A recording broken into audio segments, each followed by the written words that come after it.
اگر آج کوئی ولی بیٹا دیتا ہے تو وہ دراصل خدا عطا کرتا ہے کہ وہ جو ولی ہے وہ جو دے رہا ہے وہ حقیقی اپنی طاقت سے نہیں دے رہا بلکہ اللہ کی عطائی طاقت سے دے رہا ہے.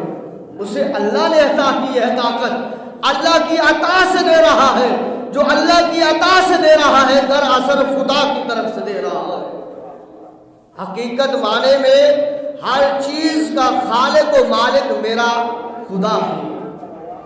ہر چیز کو پیدا کرنے والا میرا خدا ہے.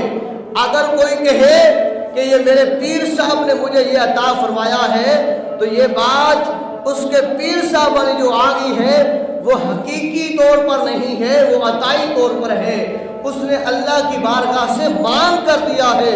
وہ منگتا ہے اس خدا کی ذات کی, اس کی خدا کی ذات کی پاک بارگاہ کا وہ منگتا ہے اور اسی سے مالک لمجزل سے اس نے لے کر مانگ کر گڑ گڑا کر دعائیں عرض بلا کر کر کے جو ہے وہ مانگ کر عطا فرمایا ہے.